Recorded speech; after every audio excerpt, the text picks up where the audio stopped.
شادی کے 1 سال بعد میری بہن پاس بیٹھی تھی، کہتی اب تم بھی شادی کر لو، سنجیدہ ہو جاؤ، عمر بڑھ جائے تو رشتے اچھے نہیں ملتے، اور ہاں، اپنی بیوی کا خیال رکھنا۔ میں ہنس دیا اور کہنے لگا، تم تو ایسے کہہ رہی ہو جیسے تمہارے سسرال والے تمہیں روٹی بھی نہیں دیتے ہوں۔ ایک دم سے وہ زد پڑ گئی اور رونے لگ گئی۔ میں ڈر گیا کہ کیوں رونے لگ گئی۔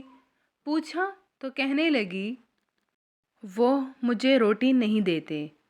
میں نے کہا، کیا مطلب ہے تمہارا؟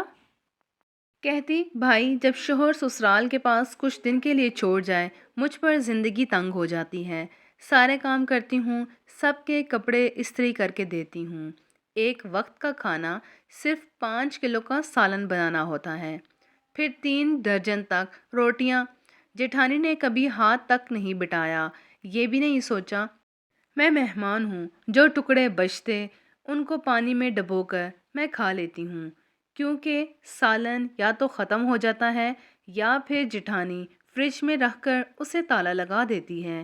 میری بچی میرے کوکھ میں تھی، تب بھی مجھ سے کام کروایا۔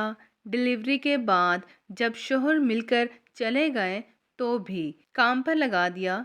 میں مرد ہوں، میں کمزور نہیں کہ روں، لیکن اس دن میں رو پڑا عورتوں کی طرح۔ رویا، کب پر رویا مجھے پتہ ہی نہ چلا۔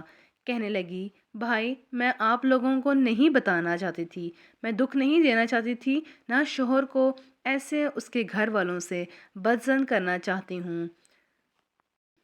تمہاری روٹی نہ دینے والی بات نے مجھے رلا دیا۔ بے بسی تھی جس نے بتایا آج مرد ہو کر بھی میں اپنی بہن کے لیے کچھ بھی نہیں کر سکتا۔ اللہ سب کی بہن بیٹی کا نصیب اچھا کرے، آمین۔ مزید سبق آموز کہانی کے لیے چینل کو سبسکرائب کر لیجئے۔